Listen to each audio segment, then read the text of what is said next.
ایران نے 7 سال بعد سعودی عرب میں اپنا سفارت خانہ دوبارہ کھول لیا ہے۔ ایران نے علاقائی حریف سعودی عرب سے سفارتی تعلقات خراب ہونے کے بعد وہاں اپنا سفارت خانہ بند کر دیا تھا۔ سعودی عرب کے زیر ملکیت العربیہ ٹی وی کے مطابق ریاض میں ایرانی سفارت خانہ کے دوبارہ کھلنے کی تقریب میں ایرانی اور سعودی وزارت خارجہ کے نمائندے شریک تھے۔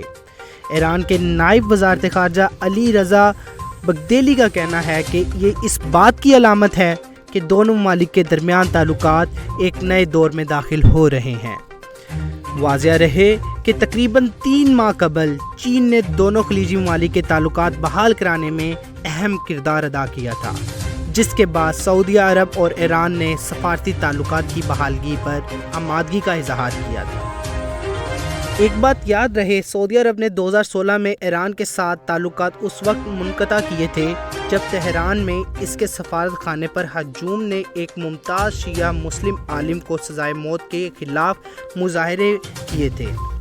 گزشتہ جمعے کو کیپ ٹاؤن میں اپنے سعودی ہم منصب شہزادہ فیصل بن فرحان ال سعود کے ساتھ ملاقات میں ایرانی وزارت خارجہ حسین امیر عبدالنیان نے 2 طرفہ تعلقات میں اچھی پیش رفت پر اطمینان کا اظہار کیا ہے۔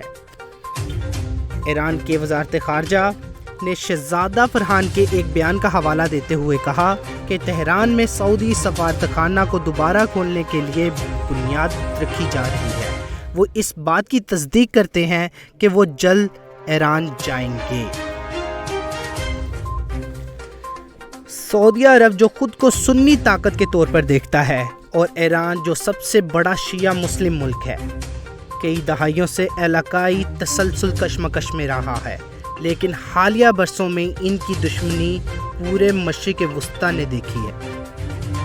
یمن میں سعودی عرب 2015 سے حوثی باغیوں کی تحریک کے خلاف جنگ میں حکومت کی حامی افواج کی حمایت کرتا رہا ہے۔ ایران نے اس بات کی تردید کی ہے کہ وہ حوثیوں کو ہتھیار سمگل کر رہا ہے، جنہوں نے سعودی شہروں میں تیل کی تناسبات اور میزائل اور ڈرون حملے کیے تھے۔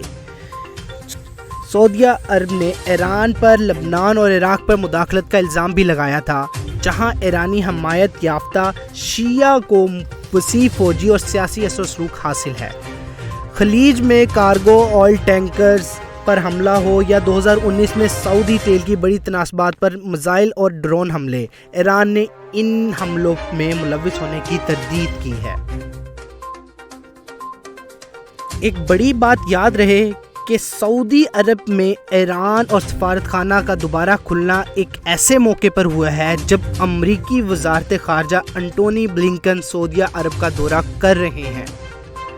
توقع ہے کہ وہ اپنے دورے کے دوران سعودی رہنما سے ایران، تیل کی قیمتوں، خطے میں چین اور روس کے بڑھتے ہوئے اثر و رسوخ، سعودی عرب کے اسرائیل کے ساتھ تعلقات معمول پر لانے کے امکانات پر تفصیلی تبادلہ خیال کریں گے۔